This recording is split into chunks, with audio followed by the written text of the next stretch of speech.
All right. Hi, everybody. Welcome to COSMA's accreditation process overview.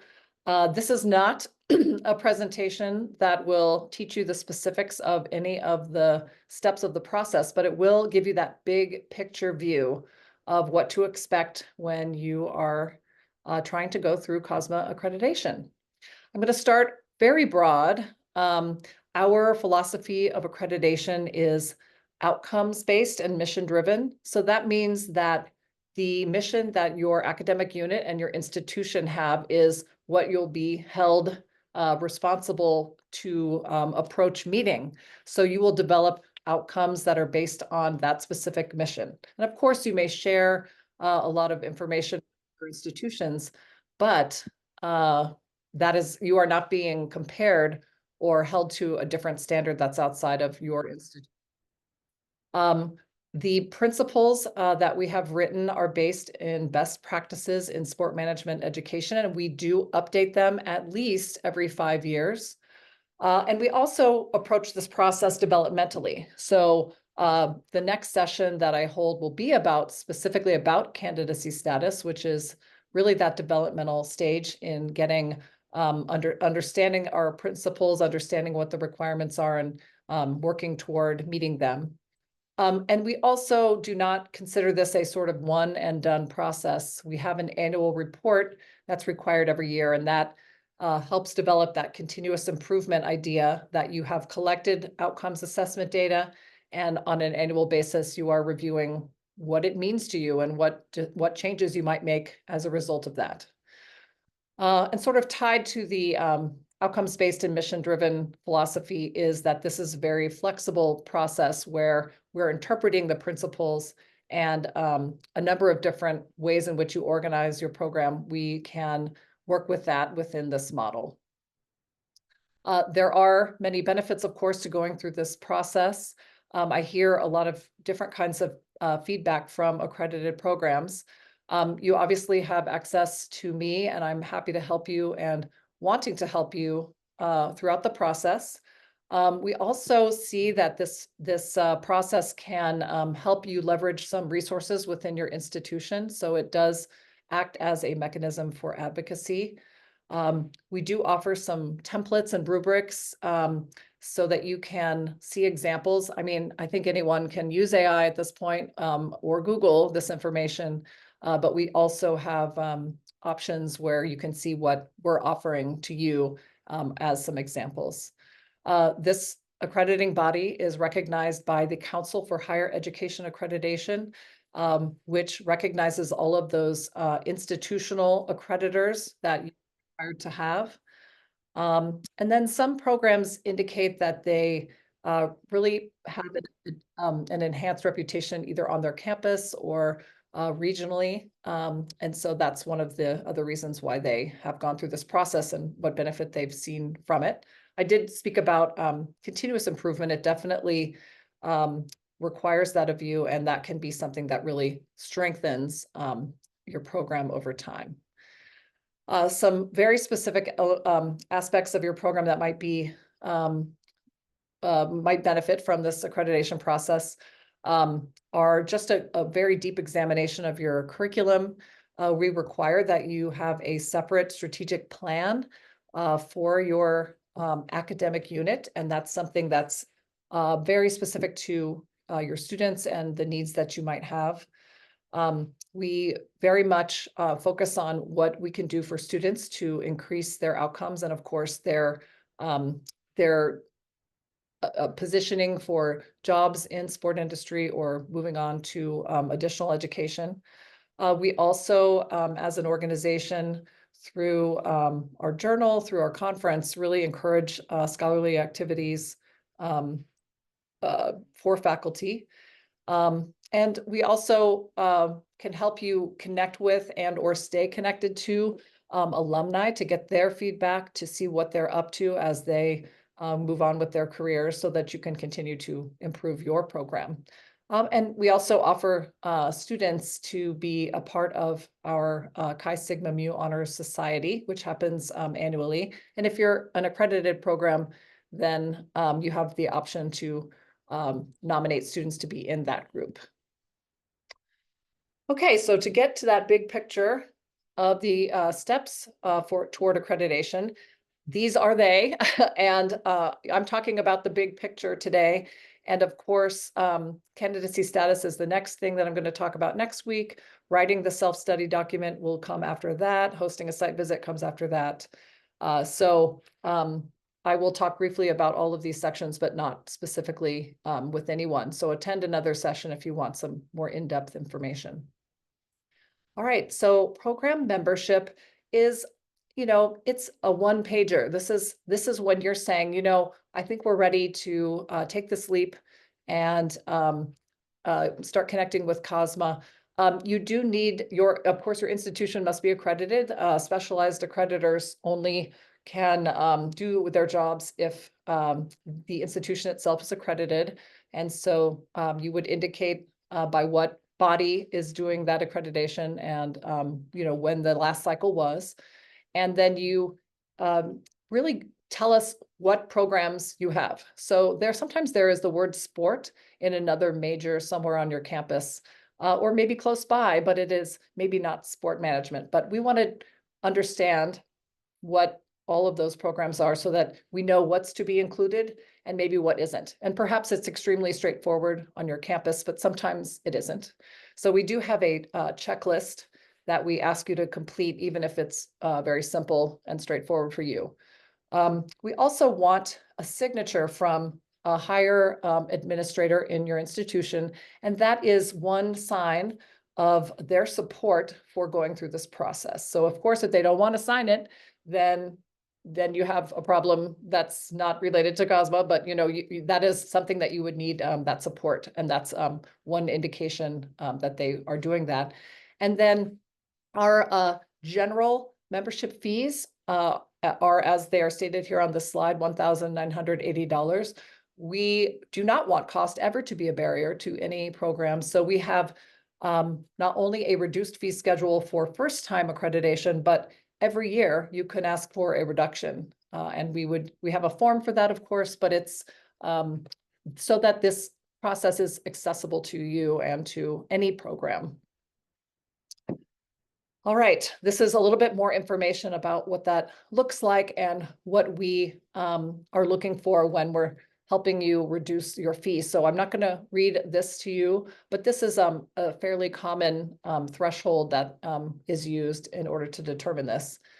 So I just this is what I talked about on the last slide. Okay, I had mentioned the scope of accreditation checklist. At any time within your process, if you are ending a program or starting something new, let us know about that. That is something that you can include in your annual report. And if you're not at that stage yet, that you have an annual report, just keep in touch with me about that. You may be working on, say, your candidacy status application, and lo and behold, you're wanting to create something new. Just let me know. If you are going to make an argument that a sport-like program should not be included in this process, you're going to use that scope of accreditation checklist to indicate why. And there are several areas that we cover in that checklist, and it helps you navigate some of the reasons that a program could be excluded, but also could be included. And in general, the reason we go through this, and it's so important, is that it's really important for the public to know what is and is not accredited, and be able to see that clearly on your website. So we do not want the appearance of accreditation when it is not indeed true. So here's some more information about what should be included in this process. For associate's degrees, we are only asking that there be 15% of the total credit hours focused on sport management content. That, of course, goes up for a bachelor's degree, and then for a master's degree, it is 50%. Of course, maybe you have 48%, maybe you have 19%. Some programs have another core that is required. So we'll just talk about that. It doesn't mean you're not able to go through this process. It's just we would want to discuss what that means for you. We do have a number of different different words that are used to describe what sport management is. There's sport leadership and sport administration. We also accredit esports management programs. So there are different words that can be used or are used, and we want to look at the content really of that sport management core. We do require that there is at least one doctorally or professionally qualified faculty person that is heading up the program. People ask me, how many faculty do you need? Well, we do not specify that, but the hint here is that it should be at least one person. And certainly you may be using other full-time faculty part-time in your academic unit or using adjuncts, that kind of thing, and that's acceptable. Sometimes the sport management degrees might be housed elsewhere. This is a little bit less rare, but does happen. So we want to know where things are housed. School of Business, School of Education, Kinesiology, Professional Studies. There are a lot of different places. And we also, of course, accredit no matter what method you use to deliver the courses. So certainly post-pandemic, we're all kind of very familiar now with hybrid or online programs, and those persist and will certainly grow. Okay, so that's the membership side. It sounded complicated, and it's just really to be very clear about what would be included. This next step that I will talk about in depth next week is called candidacy status. So I was talking about it being a developmental process, and here are some of the aspects of the accreditation process that you will become familiar with as you go through this process. You're presenting some information related to each of the principles, even if it is fairly basic. It also allows you to have a kind of a conversation with our Board of Commissioners who makes those accreditation decisions, mostly regarding your outcomes assessment plan. So it could be about how you are wording or specifying your outcomes, what kinds of measurement tools you're using, how you have established benchmarks, et cetera. You also certainly may need or want to have a mentor, sort of aside from me, another faculty person who's gone through this process and who may have a similar academic unit as you. We have that opportunity for you to connect across programs. You'll also learn, of course, what it will take to write the self-study document and then go through a site visit. So all of those have separate training sessions, of course, because they have many, many aspects to them. So a lot of people say, well, how long does it take to go through this process in candidacy status? Well, it certainly is individualized, and that it's really up to you. When you indicate to me that you're interested in this, and available on our website are the list of items that you will be submitting for candidacy status. So it could take a few weeks. It could take longer. If you have an outcomes assessment plan or some sort of assessments that you're doing already, I highly recommend you repurpose that for this process, and we can certainly work together on what that looks like. But if outcomes assessment is more new to you or to you personally, then you will maybe take a little bit longer to develop your plan and to refine it. But certainly it can happen fairly quickly. The Board of Commissioners looks for a number of things in your candidacy status application.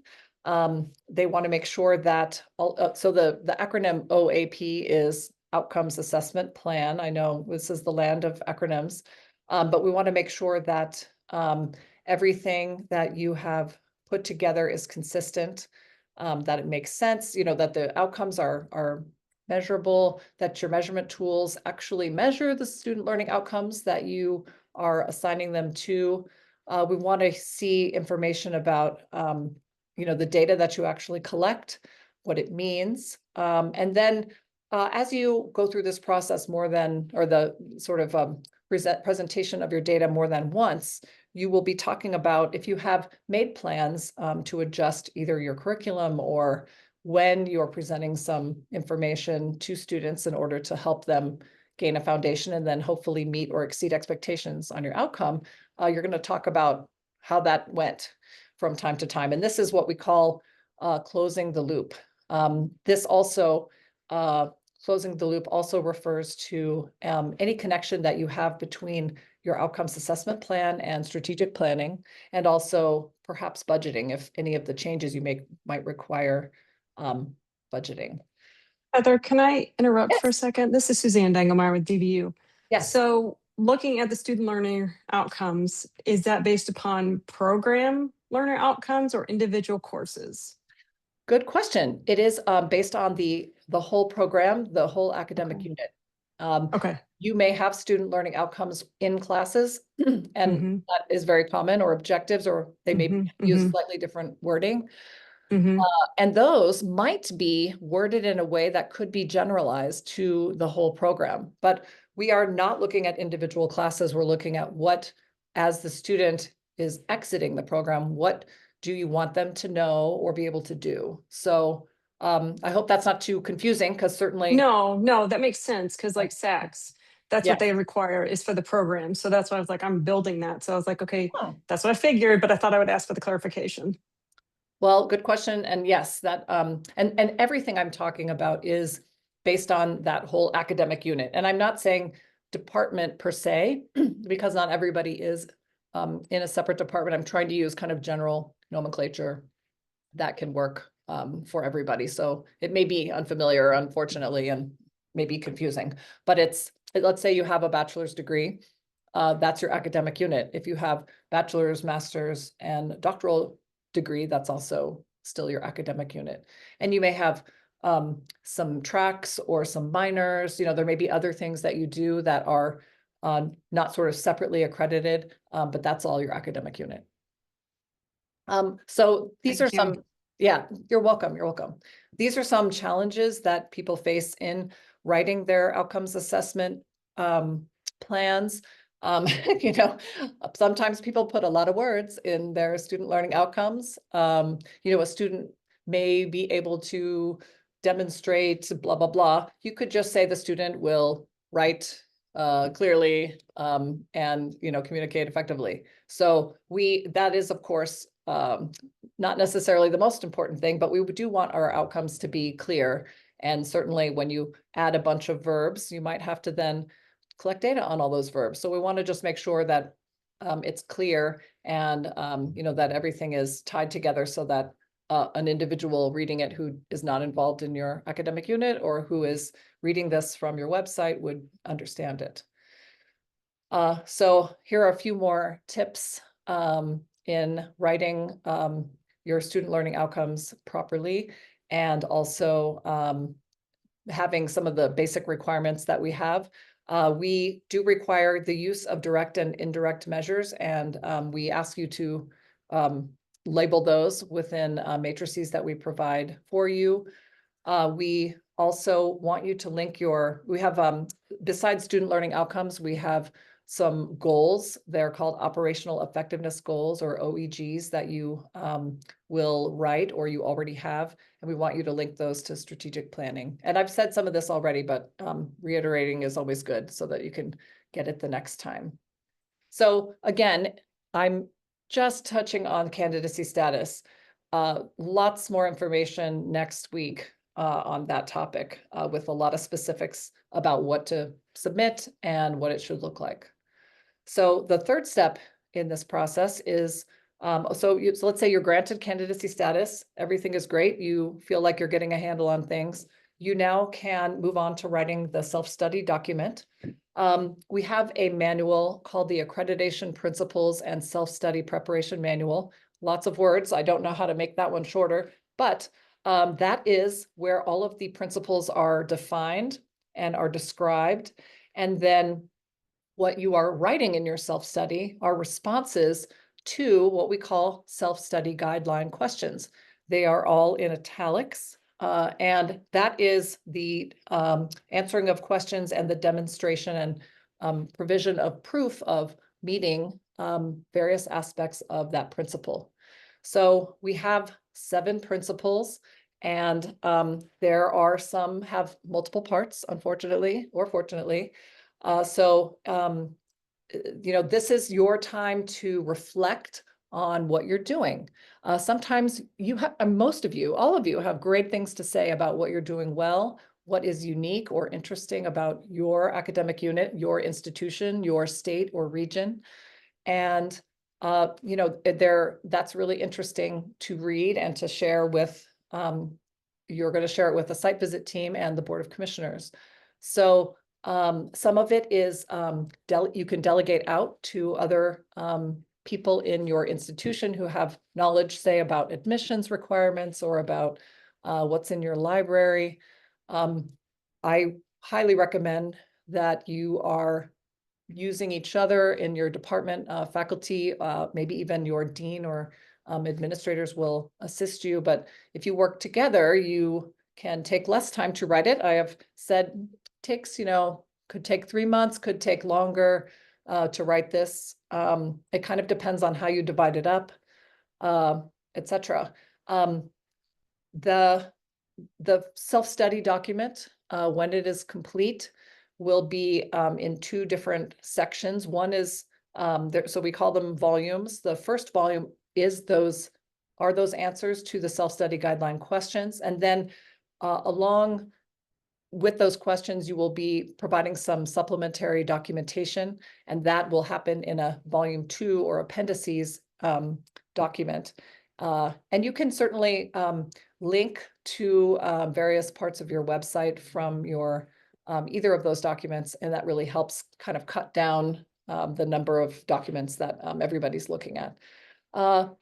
Maybe this is 75 to 100 pages. Please don't totally quote me on that. You may write more, you may write less. I'm talking about the responses to the self-study guideline questions. There are some tables in there as well. So I just wanted to give you a general sense of how big it is. It's, medium big. It's not huge, but it is not 20 pages long. So I've talked to you a little bit about how to organize it. I'm going to get a little more specific. We have a template where we have taken out a lot of the words that describe each principle and have left in tables and have left in the self-study guideline questions. That can help you, of course, organize your document. And we do encourage you to really highlight the question and then put your response below it, just in a way that it's easy to read. It's in, of course, the order that it came in. And that when you refer to appendices, that you clearly label it, and that if there's a page number you can refer to, that is accurate. I also mentioned really involving certainly anyone in your academic unit, as I would say, kind of as many people as possible, within a reasonable number, but those people that need to know or could help and really contribute, utilize them. If it's one person's job, that's a very big job to do. Obviously, you would include your responses to the self-study guidelines. You can use our template, and I gave you the general sense of how long it is. So that's, I think, taken care of there. Here's a little bit more information about what's included in volumes 1 and 2. You can just look at that. I think volume 2 I didn't really speak about. So usually the catalog at this point is online and you just have a link. I will, in a later training, go over what the abbreviated syllabi are. That's a fun one. You include CVs for all of the faculty that teach in your program, etc. Sometimes also the faculty handbook might be a separate document if that's okay. Okay, so you've submitted your self-study document. I have looked it over. I highly encourage that because I will make sure you've answered all the questions and all the parts of the questions, and also may have some questions about consistency or just other questions for you that would help. You then, once that document is kind of in its final stages, or it is final, we will talk about when to have a site visit. So there of course is a letter that I send out talking about the site visit, but You know, to plan it, we also have to kind of talk about what that's going to, you know, when that's going to be before I send the letter. So again, talk to me as you're finishing up that self-study.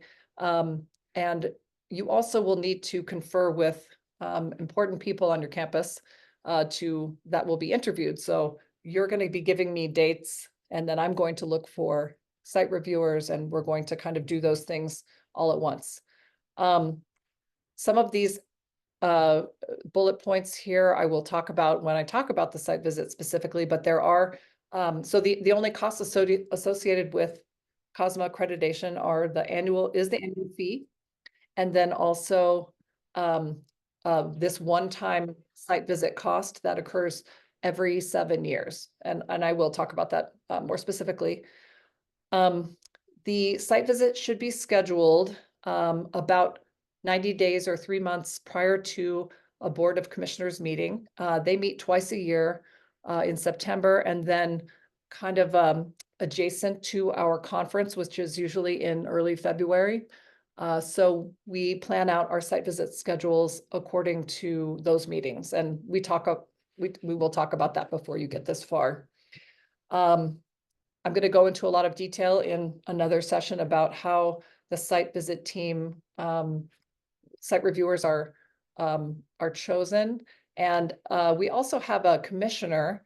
That's what the BOC is, the Board of Commissioners. One of those individuals is assigned to your program, and they have about six programs each. That person might be able to virtually observe during your site visit. And it's not to check up on you or ask 1,000 questions. It's to be present as a representative of COSMA and to answer any sort of process or procedural questions. I also have the same role, so I may be there and I may be able to answer some questions about what happens next, etc. On your campus, you will have somebody who's a point person. Just call that the campus coordinator, but you know, whoever is helping to plan and coordinate the visit. You'll develop a site visit schedule, of course, and we have a template for that so that you don't have to make it up out of thin air, but you know which individuals to include. You will have some materials available for the team. This can be electronic. I'm very much a proponent of not printing everything. It just depends what you prefer or what needs to be available. And then at the end, after the site visit is over, your program, you have an opportunity to evaluate the whole process, working with me, working with the site visit team, just what kind of went well and what didn't, because that's how I improve not only the training, but the process itself. Here's a little bit more information about preparing for the site visit. You do have two choices to pay for it. We have some estimated costs for travel, let's say, and hotel, food, that kind of thing. And then there also are some fixed costs. One is an honorarium that we give to the site reviewers, and the other is an application fee or an administrative fee that goes to COSMA. So you can organize the site visit yourself and pay directly for all of those items, or you can pay COSMA a flat fee, and then I will organize everything. And I think with the rising costs of travel and hotel, a lot of people are choosing the flat fee, and I think that's good. That's working out for them. I think I've gone through most of these. After the site visit, I talked about the evaluation, but there is a site visit report that is written by the site visit team, and I'm heavily involved in helping to edit that and really make that consistent and clear. You will receive that report, and it gives you a lot of information. It's describing what you do in each of the principles. It's telling you what you're doing well. It's making suggestions for what could be done better or differently, or how to connect some things together. And then if there are any areas that are not compliant with the principles, that is also in that report. Here's the breakdown of fixed and variable costs associated with the site visit. So you can see if you are not in the United States, it might be a little bit more expensive depending on where the site visitors are coming from, and the complexity of the program, but that's the same in the United States as well. So we have some estimated costs here, and you can see that in some instances might be smart to choose that flat fee option. Why do we have site visits? Well, and someone actually recently asked me, well, can we just do this site visit virtually? And technically, yes, we can do that. But there's something that is missed. And we had to go through the pandemic as well and had a couple of virtual site visits. There's a lot that goes on in person that is missed virtually. It's difficult to do a tour of the campus, but it really just helps you as a program being visited, really develop rapport with the site reviewers and get what you want out of the visit. Is there something that you need help with, or that you think you need to improve in? That this is the opportunity to share that and to really make sure that that they can help you. The technical reason for the site visit is to validate the information that you wrote in the self-study, in the answers you put to the self-study guideline questions. And certainly offering this peer review of your program is a very common thing we do here at academia, to validate what's going on and to provide some expert insight. It is helpful. I'm outside of your program, so I'm seeing it with fresh eyes, or I'm reading it not only with the history of COSMA behind me, but with not experience with you or your program. But same with the reviewers that would visit your site. And one very strong thing we always work toward, and this is a requirement for CHIA recognition, is to have some consistency between our reviews. So having me read all of the reports and be involved is one way, and there are this evaluation that you do, and there are some other ways that we try to ensure that consistency. The report that you get is written by both of the team members. There usually is somebody who has more experience and has done visits in the past, and that is the chairperson. And then there may be somebody who has either less experience or is maybe in candidacy status themselves, and this opportunity to be a site reviewer will really help them not only write their self-study document, but host a site visit. So for those of you in candidacy status or who plan to be, that is an opportunity that you may have. So talk to me about that at some point. But I think I mentioned all of these areas. This is what's in the report, and it is very clear what you have to respond to, and then what you may optionally respond to or not within that report. And so you then have some time. So I talked about the 90 days between the site visit and the Board of Commissioners meeting. You're going to get that report as quickly as they can write it. We ask that the team submits it to me within 2 weeks of their visit, and I try to get it out to you very quickly. So then you have hopefully a couple of months to respond to any action items in that report. You can decide to respond to some recommendations. You can, work with the team that you have within your department, within your academic unit, and on your campus to develop your responses and to provide evidence. And sometimes you can't fix something or improve something in 2 months. That's pretty common. So you certainly can talk about what your plans are for fixing things, and that can certainly help the Board of Commissioners know how to make an accreditation decision and what to ask from you to follow up. So this site visit report will be sent not only to you, campus coordinator / person who is my point person on this process, but also possibly the president or chief academic officer of your institution, somebody that was involved in the site visit. Sometimes there's a vice president of academic affairs or a provost who's also been interviewed. Certainly the dean will be copied on this. You can also then, of course, you can forward it to anyone you want, but you may want to share it with your your colleagues so that you can prepare your response. Then once you submit a response or a rejoinder, all of the materials that have been written will go to the Board of Commissioners. And I have the list there. Sometimes the most recent annual report will also be included. The timing of these site visits might happen just as you've collected data on student learning outcomes for your annual report. Sometimes it's right before a cycle is due. And so we want to make decisions based on the most up-to-date information. So sometimes that data included in that annual report will be in something that the commissioners can look at. So at a meeting, we have, many decisions to make. And so we create little teams. Those individuals are then 100% focused on reviewing a program, and then everyone is to read all of the materials for all of the programs and contribute. But this is just a little insight in how the decisions are made and how it's organized, for efficiency and, for practicality. So the final step in this process is that the commissioners will make an accreditation decision.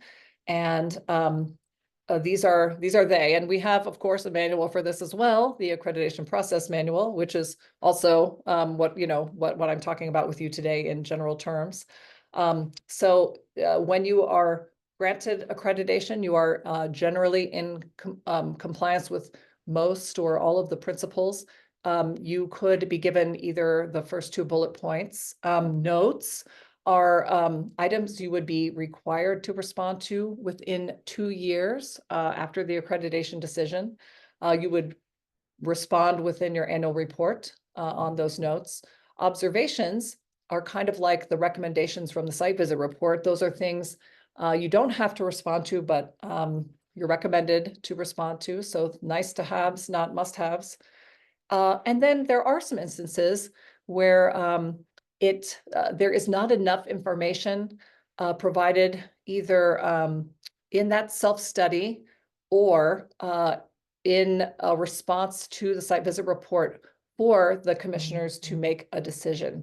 So they would take no action, which means it's not negative. It's not a bad decision or anything wrong. And they would defer making a decision. They want to get more information from you. This may happen if some of the action items in your site visit report ask you to do something that will take longer than the time you have to respond.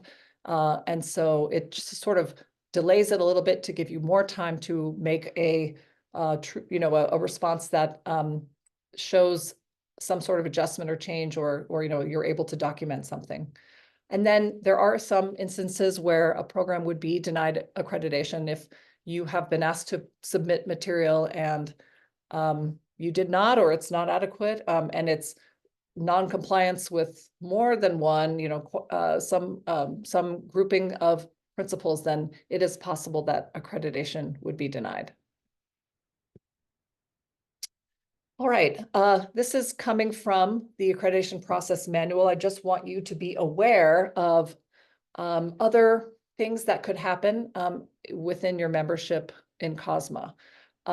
So we have some public disclosure requirements. This is really for programs and candidacy status and who are accredited. And those are outlined not only in the manual, but also in correspondence when you get accredited or reaffirmed with your accreditation. And annually, when you are accredited, you need to post that outcomes assessment data on your website. So that's what that means. If you do not submit an annual report on time, or your membership dues, no matter what they are, then you would be put on administrative probation. And those functions of administrative probation and probation are to get you to do something that we asked you to do. That is unfortunately the stick as opposed to the carrot. But there are processes then also to move forward if a program is not responding or not providing information or not paying the dues or not submitting the annual report, to do some of these other other processes of withdrawing a program or suspending accreditation, revoking it, etc. With most of those elements, you do have a due process system that's outlined within the accreditation process manual. So if you need to appeal a decision, that would be where you would look to find that information. Of course, I would work with you on that. There are programs that have been accredited that either want to stop, need to stop for some reason, and then there's a less punitive way to get out of that, and that is called voluntary withdrawal, and that's fairly simple and is sort of the kind way to get out of accreditation if it's not something that you can do any longer. And then there are a couple of other aspects to this manual. If you feel like a decision was made that is not appropriate, or some other process has not gone in a way that you think is according to our rules and regulations, you can make a complaint to CHIA. You can also work within our system to resolve that. You can also make comments about other programs that are up for accreditation if you have a reason, some information to add to that. That has never happened. I'll just say that, but it is there in case it needs to happen. I mentioned a mentorship program. There is a formalized process that's outlined in the accreditation process manual. In general, we tend to go a little bit less formal. And if you need help, I often will just find someone to connect you with, and you all can talk about how that's going to go. And then this is important right now as our federal and state laws are changing, but this accreditation process should not cause you to provide information or to answer questions that would cause you to break any laws or put yourself in jeopardy of breaking any laws or going against something that another accrediting body would require.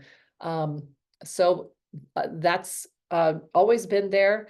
And certainly there are programs, especially in colleges of business, that have dual accreditation or seek both COSMA and a business accreditation.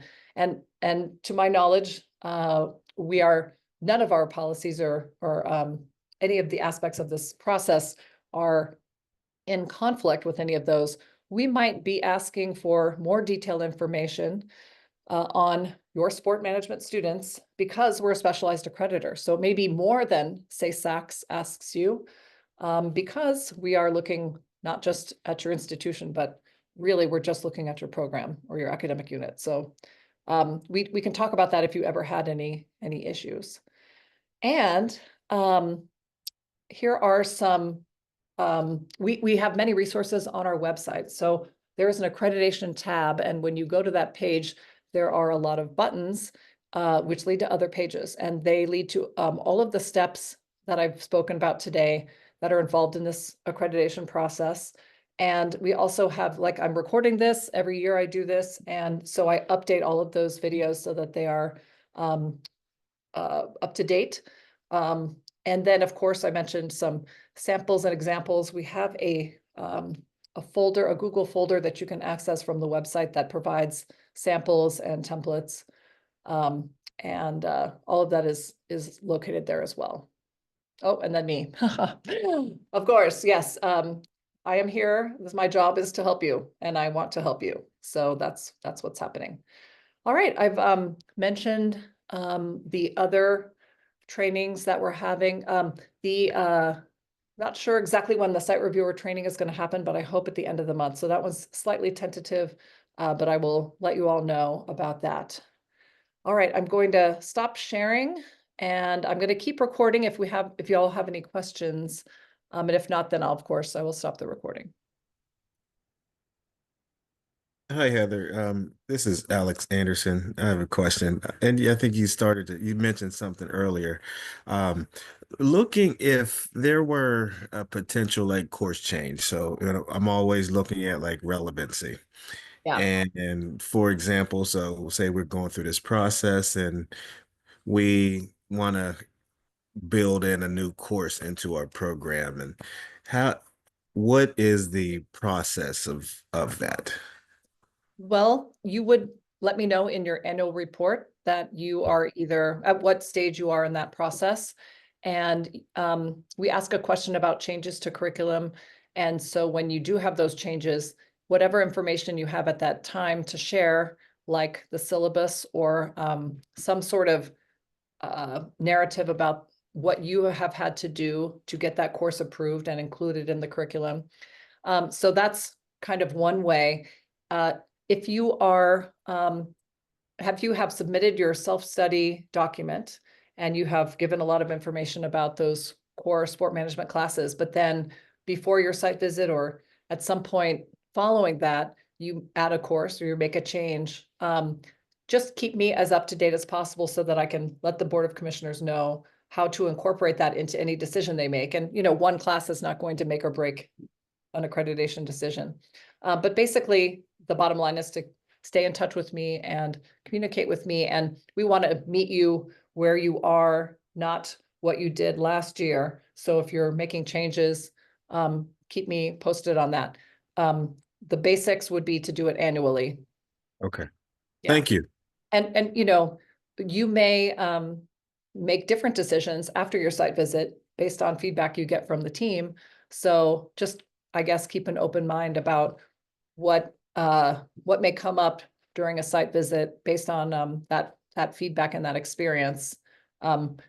Most people don't necessarily change their curriculum, but they might say, we don't have enough international content, so I'm going to add some in these 3 classes, and that's a great outcome of the process. Anybody else? Suzanne Dangemeyer again. Yeah. So we are creating a new program. We're moving it from a BS and a BA to a BBA. And that happens in the fall 26 calendar. So what would be your recommendation in terms of starting this process? Would you recommend that I start in April, start with step 1 and then July 31st, the payment is due, start that process then? Well, you need to have 2 years worth of graduates at the point that an accreditation decision is made. So that might impact when you would join. I'm also a big proponent of saving money. So Yes. when people talk to me, I have the first step is to become a member and then candidacy status. It's pretty smart to smush those together into one process where you work with me on your candidacy status application and then you pay the dues and we move forward quickly. So if your students are, I guess it also depends on if there's a transition, a significant transition in content from that BA or BS to BA. You may already have graduates and it may be that it's a little more seamless than either I'm understanding or you're describing. So, well, I can talk offline. I mean, that Yeah. sounds more nuanced. So that's what I was kind of getting an idea. Is it nuanced? Is it yes, no? So might I'll, be a I little won't waste anybody else's. Okay. And I'll reach out to you. Thank But you. the good part about that question is these things happen where maybe your department is actually moving to another college or into business, let's say, from education, then what's going to change? And that's kind of a big change. Some people do sort of delay going through the process. There's a lot of pieces that need to be put together and fall into place with that kind of a move. That said, Yeah. there are accredited programs that shift while they're accredited. And that's something, of course, to be reported in the annual report. And then maybe the reaffirmation of accreditation can help smooth things out in that new department. Okay. Thank you. Okay. Anyone else?